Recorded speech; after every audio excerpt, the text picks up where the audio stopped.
WLRN edition 104 in 3, 2, 1. I was born woman, off my knees I will stand for my liberation. Sisters, rise again. I was born woman, off my knees I will stand for my liberation. Rise and rise again.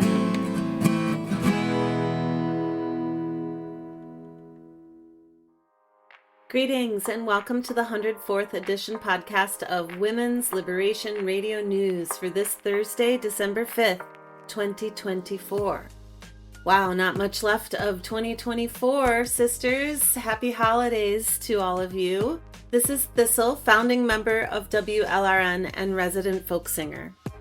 This month's edition focuses on the U.S. presidential elections and what several of our members have to say about them. Plus, we'll have a special guest commentary from Katherine Acosta from She's Right, You Know. It's great to have Kathy on the show.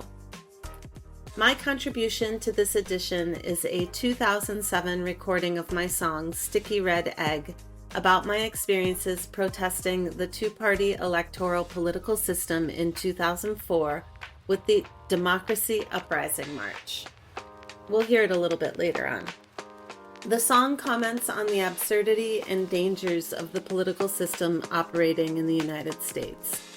Technology has replaced grassroots organizing, disguising itself as grassroots organizing. How many political texts did you get? Do you continue to get in post-election polling? I never gave money to either party, yet the incessant texting from both of them invaded my privacy, insulted my intelligence, and disrupted my peace. I reported every single text as junk, but they just kept coming. I even got pictures of my voting location sent to me several times with warnings that who I vote for is a secret, but whether I vote is a matter of public record. Incessant texting is not democracy. It's manipulation. I feel frustrated with electoral politics every 4 years and place my hope in the female sex and our ability to give life in the face of the patriarchy's obsession with political conventions, wars, and destruction. The song starts out with the sound of a jet engine landing in the USA and concludes with the listener refreshed at not hearing a sound because she has planted her roots far down in the ground in local efforts to create democracy in our everyday lives post-mega political systems collapse. The song describes the DNC to RNC Democracy Uprising March of 2004. This mobile event lasted for 28 days and 258 miles between Boston, where the Democratic National Convention was held, to New York for the RNC. I hope you like the song. It'll be played later on in the program before the commentaries from WLRN members Aurora Lola, Sekhmet SheOwl, and from our special guest, Katherine Acosta. The team at WLRN produces a monthly radio broadcast to break the sound barrier women are blocked by under the status quo rule of men. This blocking of women's discourse we see in all sectors of society, be they conservative, liberal, mainstream, progressive, or radical. The thread that runs through all of American politics, except for separatist feminism, is male dominance and entitlement in all spheres. To start off today's edition, here's Mary with women's news from around the globe for this Thursday, December 5th, 2024.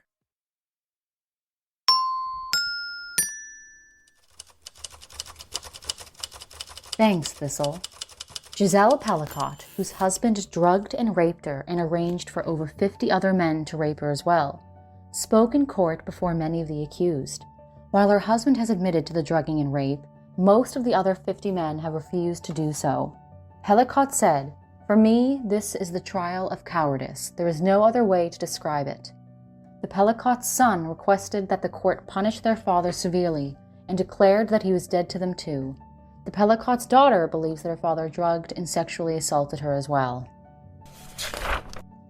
In Chad's displacement camps, where refugees from Sudan's civil war have fled, women and girls say that men who work as humanitarian workers and in local security forces have sexually assaulted them, sometimes offering money or access to aid and jobs. A psychologist who spoke with women and girls shared that they agreed to sex out of desperation, and some have asked for help after becoming pregnant. A 19-year-old girl who lost most of her family in the Darfur region last year and lacked the resources to provide for her nieces and nephews became pregnant after her boss pressured her into sex following her request for a raise. When he found out she was pregnant, he left. She said, "If we had enough, we wouldn't have to go out and lose our dignity."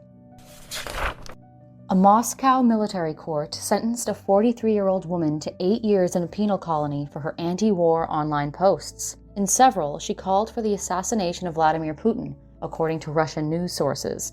She now joins many women who have been sentenced for their sentiments against the Russian invasion and war in Ukraine. One woman, a 68-year-old pediatrician, was sentenced for saying that the Russian army and Putin were waging genocide against the people of Ukraine. In a recently released report, the UN Human Rights Office has declared that close to 70% of the fatalities in Gaza are women and children. The UN Human Rights Chief said that these deaths were a direct consequence of the failure to comply with fundamental principles of international humanitarian law, namely the principles of distinction, proportionality, and precautions in attack.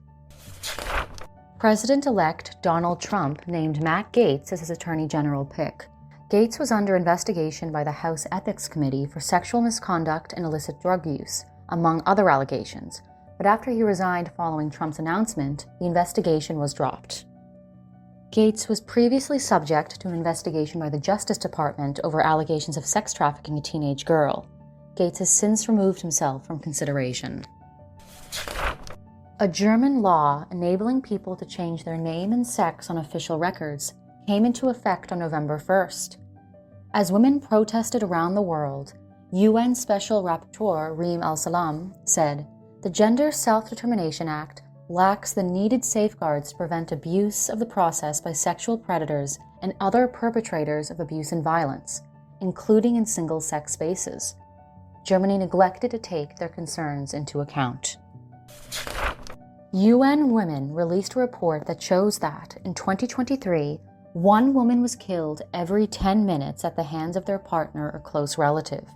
In Africa and Asia, women were more likely to be killed by family members, while in Europe and the Americas, they were more likely to be killed by their partners. Ghada Wali, executive director of the UN Office of Drugs and Crime, said the new femicide report highlights the urgent need for strong criminal justice systems that hold perpetrators accountable while ensuring adequate support for survivors, including access to safe and transparent reporting mechanisms.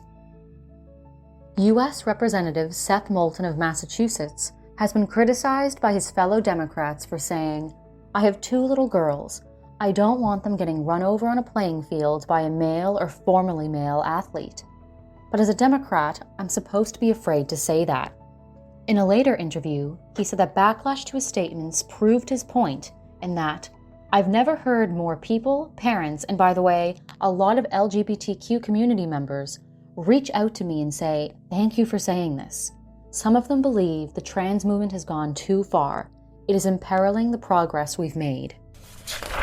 Representative Nancy Mace of South Carolina introduced a resolution to prohibit lawmakers and House employees from using single-sex facilities of the opposite sex. Reporters asked if this resolution was a direct result of the election of Sarah McBride, the first trans-identified man to be elected to the House of Representatives. Mace confirmed that it was. That concludes WLRN's World News segment for Thursday, December 5th, 2024. I'm Mary. Share your news stories, announcements, and tips with us by emailing info@WLRNmedia.com and letting us know what's going on. This is Joe Brew, and you are listening to WLRN.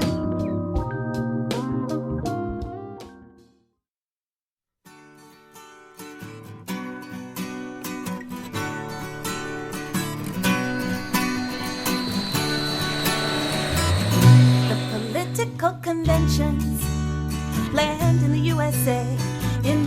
and New York, not too far away. So we unfurl our banners, we round up our troops, say, sirs, we do not buy it, not all of us are duped, 'cause the Dems or Republicans, it's all the same to us. War makers or haters, none of them we trust. So I put my sun hat on, grab my walking shoes, kiss my mall job goodbye, say goodbye to the blues. No leader at our center, organic to the core. We walk the miles together, not afraid to be more than what they tell us is real.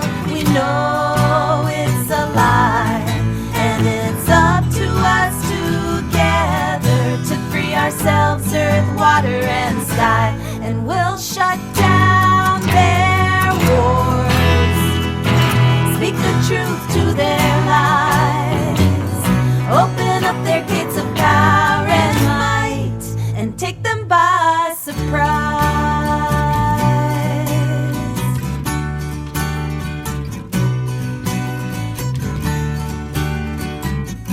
These crazy war makers, they have a grand machine, they call it TV, we all worship a screen. So maybe some of us could throw eggs filled with blood at our almighty ruler. He takes his torch with a shrug, and no one will hear you in your final hour. But I can assure you that our sticky red egg holds power. Our sticky red egg holds power. Our sticky red egg holds power, and we'll shut down their wars, speak the truth to their lies, open up their gates of power and might, and take them by surprise. We gotta take them by surprise. Now the big convention's over, and it's back to our communities, to the places we live, with our gardens and trees. It's not just the state, it's the state of you and me, and how we live with each other as we get ourselves free. Let's plant our roots far down in the ground, so when we finally look up, all we see are the birds in the clouds, and we won't hear a sound. No, we won't hear a sound.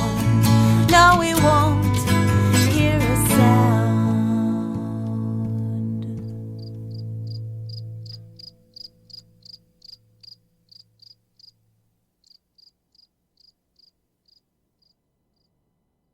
That was me with my song Sticky Red Egg. Next up, we'll hear commentaries from WLRN members Aurora, Lola, and Sekhmet, along with our guests' reflections on the U.S. presidential elections 2024 from Katherine Acosta of She's Right, You Know. First up, we have Ms. Aurora Linnea, who just released her book Man Against Being, Body Horror and the Death of Life, published by our sisters at Spinifex Press. Please do take note of the title and order your copy from the good women at Spinifex today. Take it away, Aurora. On November 5th, 2024, our task as citizens of the United States of America was to signal our preference for one of two faces of the capitalist patriarchal war machine. Which would least offend our sensibilities, the bluntly fascistic face, swaggering and raucous in its loud-mouthed appeal to the aggrieved, or the token female of color collaborator face, singing out the usual retinue of hollow promises as it simpered blandly down from the corporate-sponsored stage. Both were brought to us bought and paid for by billionaire donors and lobbyists. Both support colonial genocide. Both endorse misogyny as state policy, be it the your body, my choice bombast of manosphere creeps, or the fashionable woman-hating underlying transgenderism. Both trade not in substantive platforms, but in platitudes, cheap shots, and contempt for the other side. Both assert a moral high ground as heroic defender of good old-fashioned megachurch values or as sanctimonious guardian of the marginalized that neither have claim to, since both are, in fact, morally bankrupt shills.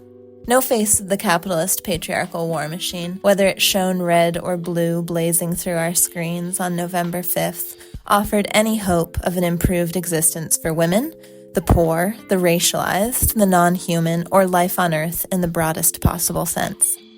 Neither could promise anything besides a quickening race to the nadir, with sprawling vistas of slaughter and desecration to gaze out upon as we, the citizenry, hurtle along locked by our rulers into a self-driving robocar speeding straight for collision with the concrete wall of mass extinction. So indeed, I'm troubled now to see women fighting amongst ourselves about the sorry decision we had to make, as if a feminist case might be made for either imperial figurehead. How could we be anything but disgusted by our options? It warrants mentioning here, as an aside, that we did in fact have more than two choices, but that we were, as we are every election cycle, harassed out of seriously considering them. To throw your vote away on a third-party impossibility is irresponsible, naive, or scolded. Being an adult means learning to settle, so grow up and pick your poison, the red file or the blue. Take a swill of the blue and sure, you've got a woman president, a woman of color to boot. But a female in power is not a feminist by default. More likely, she's simply the new mask the regime has donned to dupe and distract its captive studio audience. Dip into the red and the guy at the top proclaims proudly to know what a woman is, but he and his cronies are equally certain where a woman's place should be and where to grab her to put her there. This is some severely entry-level analysis I'm laying out here. Doubtless there's nothing I've said that you haven't heard or thought through for yourself before. Why, then, are we squandering our breath arguing with one another about whether red or blue was the best bet for women? Spare me the lesser evil excusals, all that supposedly strategic self-sabotage. There was no feminist option on the ballot, no feminist choice to make. What we'd do well to glean from our predicament this election cycle, goaded as we were to hitch ourselves to either a jingoistic sex offender or a cipher sister in a corporate power suit, is the thunderous confirmation that partisan politics has precisely nothing left to offer women. There will be no top-down solution to the crises of male dominion. The patriarchal state isn't going to self-correct from within. That ship sailed and sank into the abyssal vortex long, long ago, helpfully leaving us with a clearer look at the Leviathan. It's red and blue both, a piebald, chameleonic, man-made monstrosity, many-headed and many-faced, and our work as feminists is to fight it, always, never to contort ourselves frantically trying to find the comfiest fit in its clutches. That's the reality, and what a relief! For now we're free to shift our energies in the knowledge that they'll be better spent elsewhere. The appeal of electoral politics is not lost on me. Like most things people buy into, it's easy. It requires very little of us. Little thought beyond selecting one's signature hue, little action beyond committing an hour to getting a ballot, filling it out, turning it in. How easy to choose your leaders and entrust them to act as proxies in your stead. What a comforting abdication of responsibility. You voted. At the very least, you get a sticker. You can wear it on your lapel. And whether your team wins or loses, you've done your part, so now you can rest, lulled by the warm unction of triumph or wallowing in disappointed defeat. The problem is that whoever gets voted in, whatever color they're sporting, whatever rhetoric they're dribbling, the machine they're charged with manning is preset to plunder and to destroy. It can do nothing else. Like any machine, the capitalist patriarchal state does what it was engineered to do: plunder and destroy, to further the infinite growth of its male masterclass engineers' power. Given the irredeemability of this system, it is harder than ever to pretend our vote counts for much. We feel hopeless because we're trained to sell ourselves short, presuming the only way we can affect change is to put some professional change maker up there to do it for us. And when that proxy inevitably flops, we're desolated. It seems nothing we can do makes any difference. Electoral politics hinges on a deferral of responsibility by its nature conducive to despair, and despair is immobilizing. The immobility that it produces is no accident. It is a demobilization built into the system to depoliticize the populace. My humble advice is that we detach from the parasitic middleman. We are responsible for ourselves, and we are responsible to one another, and our responsibility is to act. What action we take is up to each of us to decide, in consideration of our own varied abilities, talents, passions, fears. each act executed in contribution to the collective action of resistance is valid and invaluable. I have no prescription to dole out dictating what we do next exactly, but as long as we are acting in solidarity with women and with life on Earth rather than in half-hearted, fearful, passive deference to a deathly regime, we'll at least have begun the work of digging our way out of the pit. If investment in the horse race spectacle of electoral politics signals a slackening of personal responsibility and political will, it also reveals a failure of the imagination. In Capitalist Realism, Is There No Alternative?, Mark Fisher writes of the listless visionlessness that sets in when people are convinced by their overlords that the oppressive system is natural, eternal, inexorable, that one must be realistic and pragmatic and resign oneself to it, or else be scorned as daydreamy, possibly a deranged idiot. The intelligent thing to do apparently is to give up, to go along and get what you can from a bad deal. To me, this sounds like living death.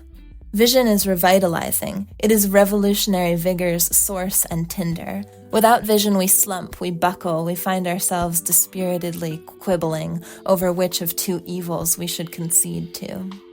I have nothing to add to that sad, boring argument. Instead, I propose an emergency resuscitation of feminist vision to release ourselves from such futile drudgery neck-deep in the mire, like the white horse lost to the never-ending story's swamp of sadness. You have to try, you have to care, the boy tearfully pleads with his sinking horse. My urge is the same. Please, can't we care enough to try harder than deliberating over what costume we'd like male dominion to wear this term, and instead imagine a more peaceful and livable world for ourselves and all creatures? And then we ask ourselves what we can do, individually and collectively, to kindle that world's creation. How can we live out our lives as a process of creating it? Feminism has always been a visionary project, for what else could it be? Those who have been unfree under male dominion for eons have only dreams of freedom to drive us. What a shame it is to betray those dreams now. And please, let's never permit desperate delusional or reactionary attachments to the patriarchal state in any of its many forms to embitter us against other women, cleaving our movement along man-made lines. It has been men's method to conquer women by isolating us from one another, cooped up in the father's home or the husband's, in men's nations and their tribes, female energies and sympathies siphoned to bolster the boys as we stand by our man at the sidelines, taking up his projects as our own, despite how rarely or barely they benefit us. It may feel safe, huddled inside Daddy's house, but we're never better than detainees there, and anyway, the house is a squalid wreck. Capitalist patriarchy has no face worthy of our admiration or allegiance. I do not believe the corporate state, nor U.S. empire, nor male dominion is worth salvaging, and I won't waste another moment trying to make it work for me somehow. The lesson of this election is that it is past time for women to shake off our paralyzing loyalties to man-made systems and to declare ourselves divorced from the men who rule us, who sap our energy, who squelch our vision, and make it our life's work to move on. Thanks, Aurora. Moving right along, we'll hear from our youngest member, Ms. Lola Bessis, about the elections this year before rounding off WLRN's commentary segment with Sekhmet SheOwl's perspective. Take it away, Lola. The world has started to see the United States as a joke. A bad joke. One that makes people uncomfortably chuckle and leaves an eerie feeling in the room. I wasn't surprised by the results of the election. Trump has branded himself as the man. He embodies a certain type of masculinity admired by men across generations. He's tall and rich, and he spends his time golfing and eating McDonald's.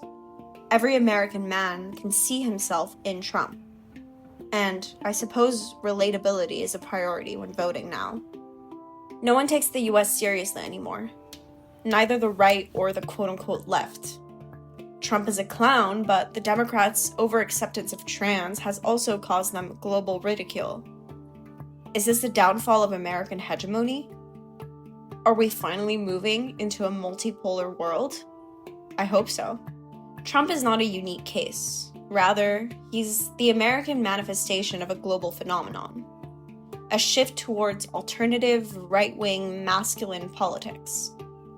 I'll use Argentina as an example, where in December of 2023, Javier Gerardo Milei was sworn into office. Milei likes to portray himself as various Hollywood heroes like Terminator, Superman, again playing on this socially constructed ideal of manhood. Milei brandishes a chainsaw and vows to tear down quote-unquote woke culture and get rid of the quote Marxists.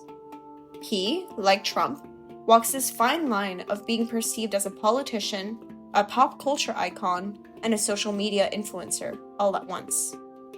Milei, like Trump, surrounds himself with a few select women who are quote-unquote anti-feminists and who, for example, on International Women's Day, take down all of the paintings of women in the Argentine White House to replace them with those of men and rename the space the Patriots Room. Now, who is to blame for Trump's victory? Do we blame men who are misogynistic enough to look past his predatory character? Or do we, like many Democrats, blame white women? Or maybe we should blame the working class. Was it the TERFs? Is it the fault of social media? Should we blame third-party voters for quote-unquote wasting their vote? Or worse, those who did not vote? I've read and heard all the arguments, and frankly, I'm not convinced. I'm surrounded by international people who did not grow up in the US, but who have the passport. A lot live in the country now, and could vote. None did. Why not? I kept asking them, but I know why. There is a feeling of hopelessness, of powerlessness. Who do you vote for as a Palestinian American, or a Syrian American, or Argentinian American? None of the candidates appealed to them. Israel's assault on Gaza would continue to be funded by the United States no matter who won. We all grew up in countries where abortion is illegal, so although we support a woman's right to choose, it wasn't a motivating enough point to push us one way or another. I don't think any one category of people can be to blame, and I think people are wasting their time trying to do that. What I know is that we need to try and reach across the political boundary. Identity politics and the strong divide between the right and left helps no one. Especially as feminists, we need to be able to work with anyone who will aid us in furthering our female-centered goals, like the banning of pornography or of gender surgeries on minors. Perhaps I'm a pessimist. I like to think of myself more as a realist, and the reality is we have to work within the system. I love grand theories of revolution. I love imagining a future where no woman is subject to male violence. But we live in the real world, right now, a world that hates women. Radical feminism has made it particularly clear to me that women hating is a core aspect of manhood. And yes, that includes my male friends, my brothers, my father, my professors. So, as a radical feminist, I am disgusted that a sexual predator is the president of the United States, that he won the popular vote. But, as a radical feminist, I am not surprised.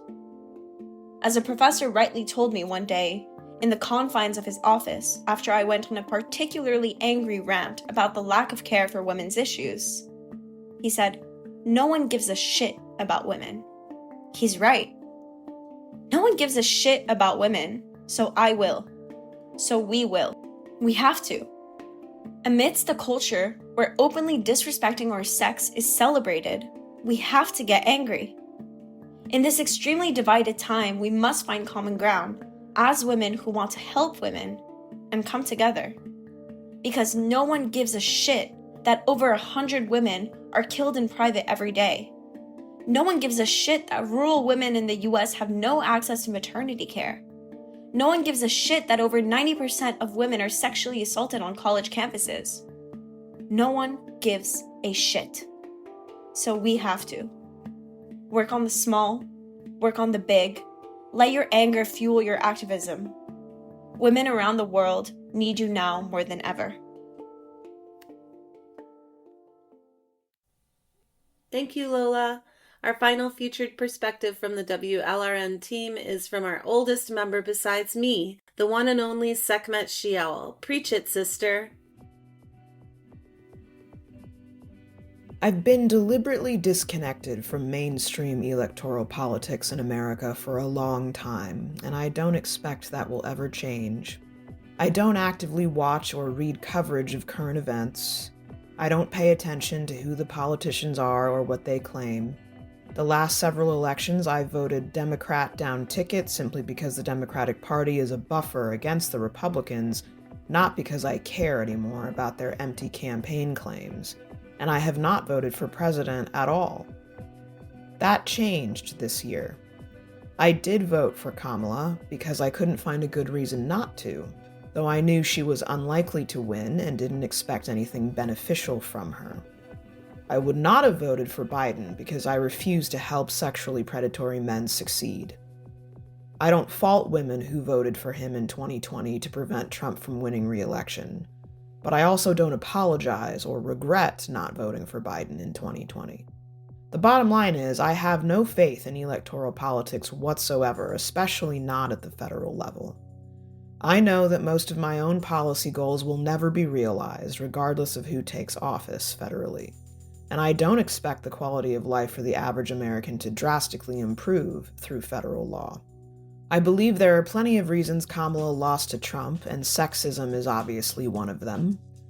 Her loss made it clear to me that America will never elect a female president in my lifetime.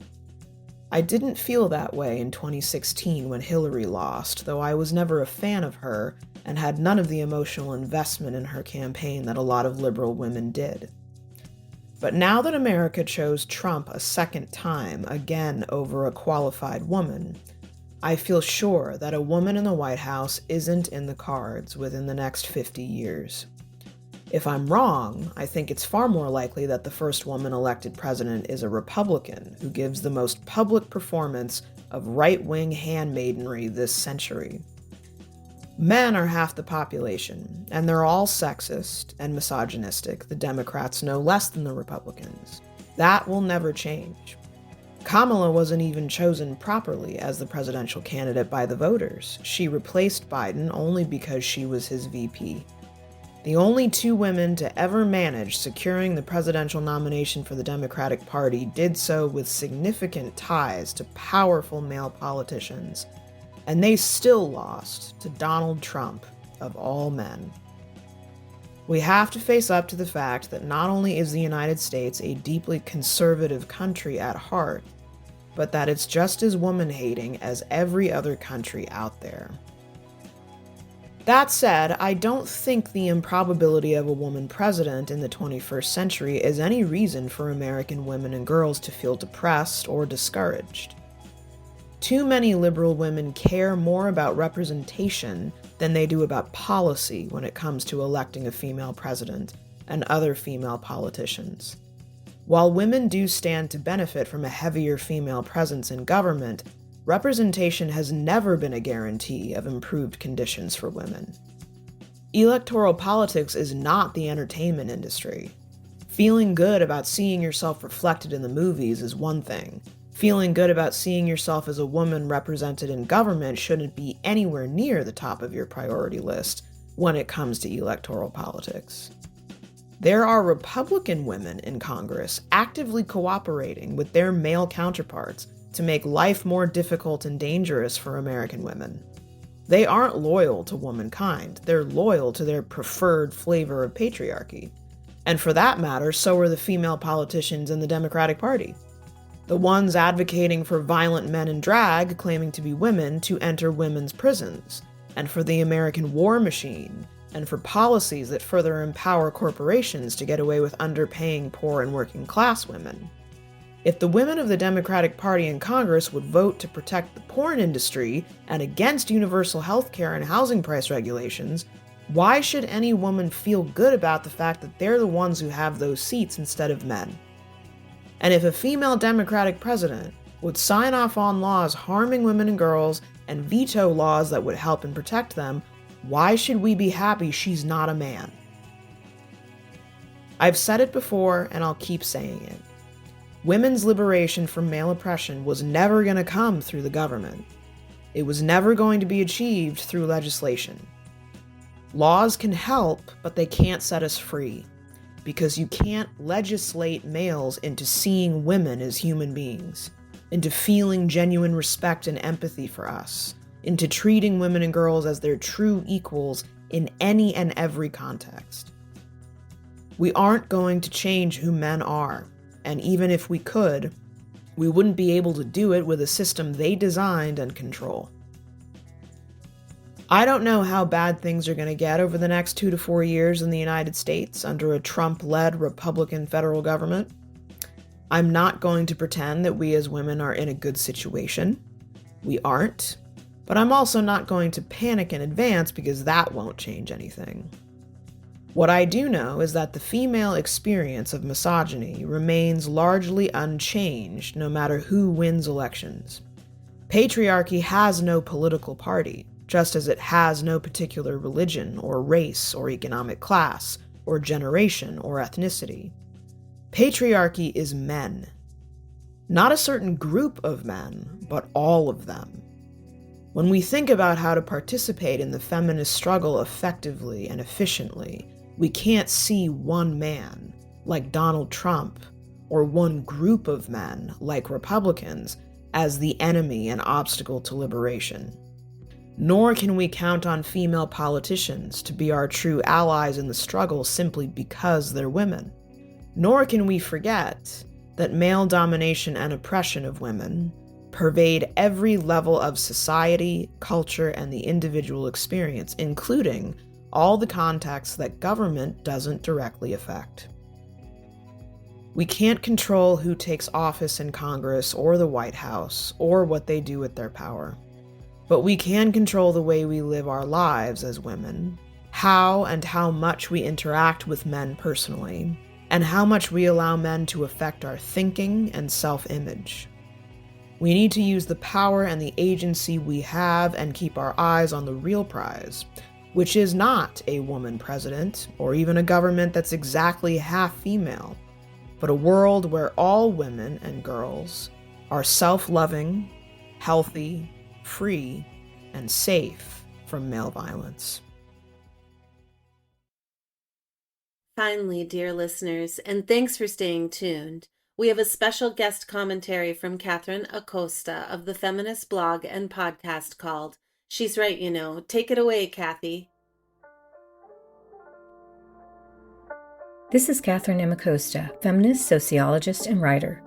For an expanded version of this essay, check out She's Right, You Know on Substack. As soon as it became apparent that adjudicated rapist and lifelong sexual predator Donald Trump was about to be re-elected, his sexist and racist followers let their woman-hating freak flags fly. On election night, far-right provocateur Nick Fuentes led the charge among MAGA men with the rapey tweet, "Your body, my choice, forever." His fellow misogynists picked up the battle cry, with boys deploying the slogan to taunt schoolgirls and female teachers, others ordering women to get back in the kitchen. This bare-knuckle misogyny is of a piece with the brutal outcomes for women of the first Trump administration. His appointment of 3 far-right justices to the Supreme Court overturned abortion rights at the federal level through the Dobbs v. Jackson women's health decision.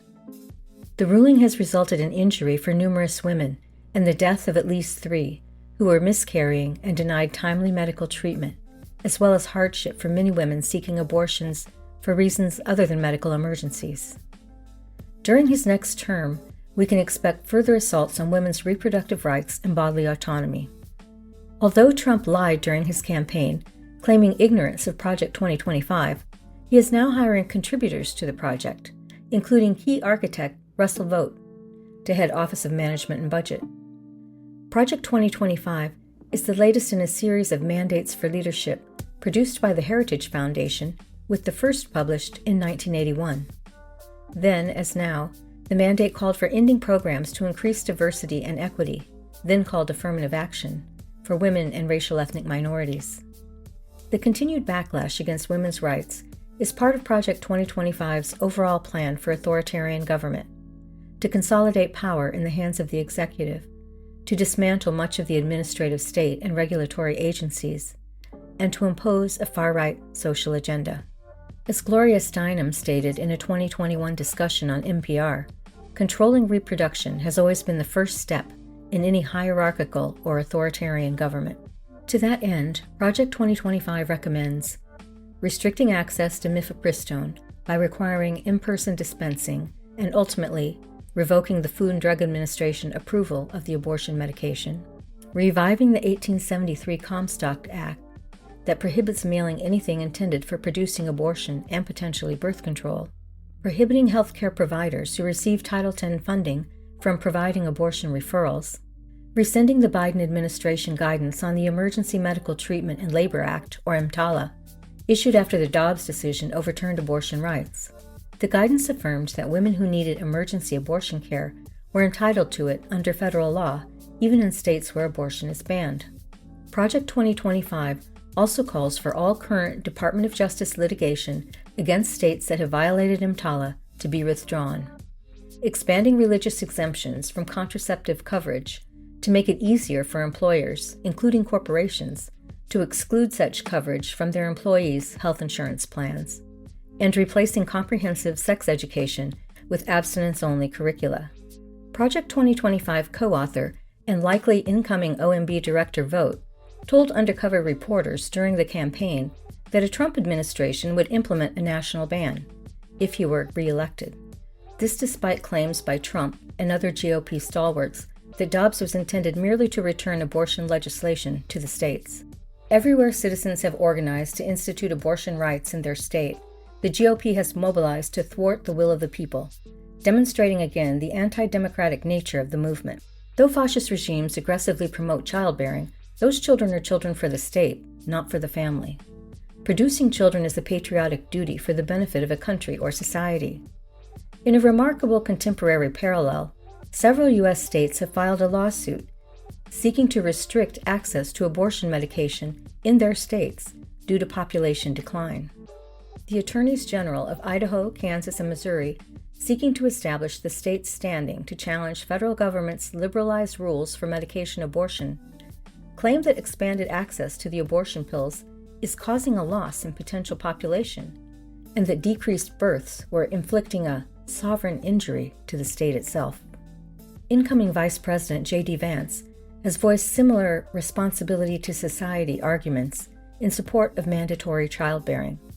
He has described women who are not mothers as childless cat ladies who are miserable with their own lives, and all childless people as sociopaths who don't have a direct stake in this country.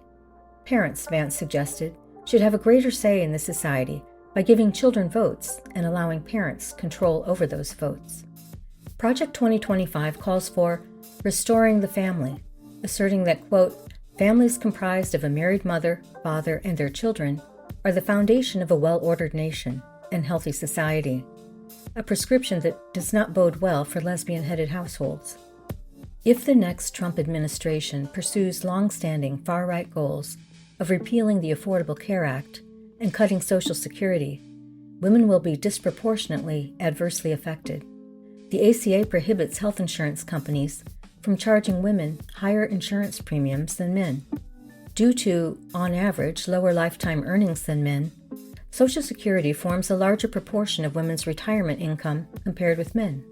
For unmarried women, including widows, Social Security comprises 51% of their retirement income, compared with 39% for unmarried men and 36% for couples. For about a quarter of women, Social Security is their only source of retirement income. Many women who are justifiably angered and frustrated over gender identity policies that allow males who identify as women or girls to compete in female sport, as well as access to female spaces such as locker rooms and restrooms, and to be housed in women's prisons, have cheered Trump's re-election. They expect that, at last, the female category in sport will be preserved and restored. But what will women's sport look like once there is no Department of Education and the Trump administration dismantles programs to promote equity? Recall that Title IX was created to remedy sex inequality in educational institutions, not specifically for sport. At the time, women were subject to different college entrance requirements than men at many institutions. Professional degree programs such as medicine and law routinely limited the number of female students they would accept, and girls were kicked out of school for becoming pregnant. Title IX was intended to remedy these types of inequities. As it happens, sport is embedded in educational institutions in the U.S. An unintended consequence of the legislation was equitable funding for male and female sport. A principal role of the Department of Education is to prohibit discrimination on the basis of race and sex in schools that get federal funding. Thus, the department oversees Title IX implementation. If the department is eliminated, what body will oversee Title IX implementation? And will there be any incentive to ensure equitable distribution of funding for men's and women's sport? Independent Women's Forum, a Project 2025 coalition partner, which now presents itself as a champion of women's rights and campaigns for the female category in sport, previously argued that Title IX was unfair to men. When the legislation was implemented, one of the 3 prongs by which an institution could prove compliance was the proportionality rule. Male sports directors agreed to a division of funding between male and female sport based on the proportion of male and female undergraduates at an institution. At the time, women were a minority among undergraduates. Once barriers to higher education were removed, the numbers of women seeking college degrees increased dramatically. By the year 2000, they had become the majority, about 57% of undergraduates. Now, athletic directors lobbied Congress for a change in the proportionality rule, in particular requesting that football be exempted. Rather than share the lavish funding football enjoys, athletic programs began cutting minor male sports, such as wrestling, and telling men it couldn't be helped because they had to give money to women athletes. Independent Women's Forum took the side of men in the dispute and issued a position paper arguing that, due to greater levels of testosterone, men were naturally more interested in sport than women. The point here is that, yes, fascists understand what a woman is, but it doesn't automatically follow that they will support sex equality. Quite the opposite. Women's overt oppression and restriction to childbearing and family roles is a hallmark of fascist regimes.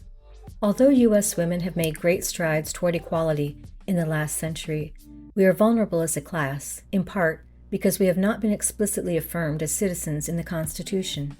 Both political parties appear unwilling to publish the Equal Rights Amendment, which has been fully ratified since 2020. But we have advantages women in earlier fascist regimes did not. In the contemporary U.S., more women than men, 39%, have college degrees.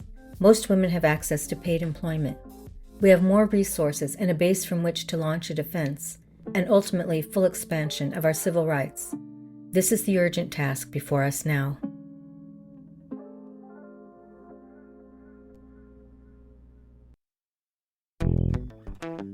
You are listening to WLRN.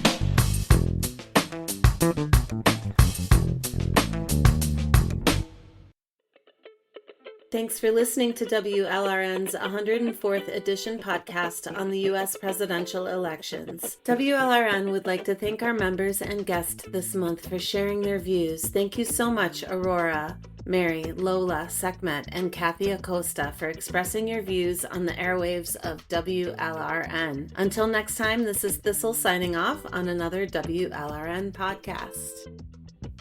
And this is Aurora. Before I sign off for today, I want to let you know that on Sunday, December 15th, I will be appearing on Women's Declaration International's Radical Feminist Perspectives to chat with Spinifex publishers Renata Klein and Susan Hawthorne about my new book, Man Against Being, Body Horror and the Death of Life.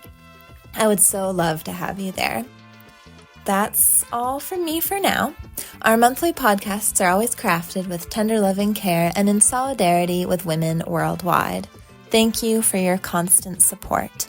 We would love to hear from you, so please share, like, and comment widely. If you like what you're hearing and would like to donate to the cause of feminist community radio, please visit our WordPress site and click on the donate button. Check out our merch tab to get a nice gift in exchange for your donation. And if you're interested in joining our team, we are always looking for new volunteers to conduct interviews, write blog posts, post to our Facebook and other social media pages, and do other tasks to keep us moving forward as a collective of media activist women. Thanks for listening. This is Mary, signing off for now. And this is Ann Castile, sound engineer and producer for WLRN. Thanks for tuning in. Our handcrafted podcasts always come out on the first Thursday of the month, so look for our next edition on Thursday, January 2nd, 2025. If you'd like to receive our newsletter and be notified when each podcast, music show, and interview is released, please sign up for it on our website, WLRNmedia.com. You can find us on Twitter, Facebook, Instagram, Spinster, Overit, and SoundCloud in addition to our website. Stay strong in the struggle, and thanks for listening. But how will we find our way out of this? What is the antidote for the patriarchal kiss? How will we find what needs to be shown? And then